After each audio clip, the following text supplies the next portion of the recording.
Child Passenger Safety Week. Find out how many parents don't know how to properly set up a car seat. A male suspect shoots at a woman while hunting on her property. And a not-so-sweet decision for Hostess employees in Boonville. KMU8 News at 9 starts now. Live from Studio 8A, coverage you can count on in high definition. This is KOMU8 News at 9. Shots fired in Boone County this afternoon have police in search of the suspect. Good evening, I'm Brian Bondus. Those shots were fired on West Sugar Creek Drive in Boone County, right off I-70 westbound. Boone County Sheriff's Department arrived at the scene around 3 this afternoon. The suspect was described as a white male in his 40s with a scruffy beard. KMU8's Alex Dunn was at the scene earlier today and has the story behind the shootings. Jefferson City Police are investigating a shooting incident this evening after finding rounds fired into a home. Police responded to the 800 block of Broadway after getting a slew of phone calls about the shots being fired. A release from the JCPD says no one was injured. This weekend, we followed up on a story we brought you earlier this month and learned the long talked about the Tiger Town tailgating zone could soon become a reality. One Columbia resident is working to move forward with the plan and told us he should have everything finalized by tomorrow. Just to bring you up to speed on the story, Tiger Town would be a designated tailgating area in the downtown Columbia with drinks and live music before home football games. The fan zone had been in the works since the beginning of the year, but organizers nixed the proposal in early August, citing a lack of financial support. On September 4th, Columbia resident Andrew Ort told the City of Columbia Council he would single-handedly fund the plan, expecting to invest about $50,000 into each tailgate. He says he'll meet with the city officials tomorrow to finalize a location for the tailgating zone and a liquor license. Ort says the Tiger Town should be up and running by the October 6th Vanderbilt game.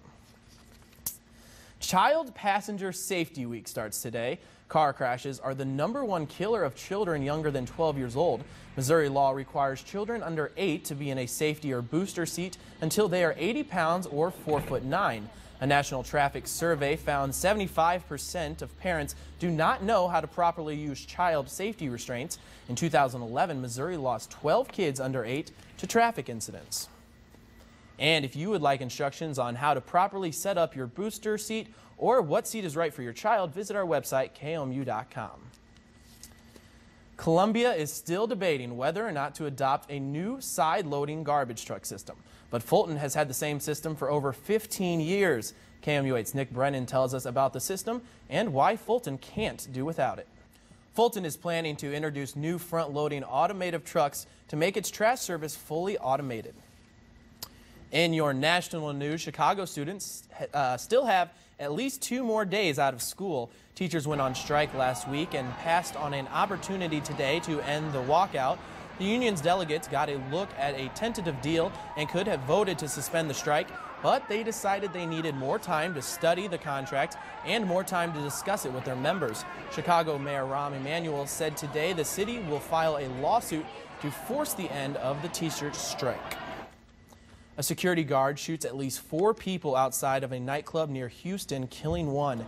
It all started in the parking lot of an after-hours club early this morning. There's no word on why the guard may have been attacked. He's being treated in the hospital for injuries. Investigators expect the case to go before a grand jury.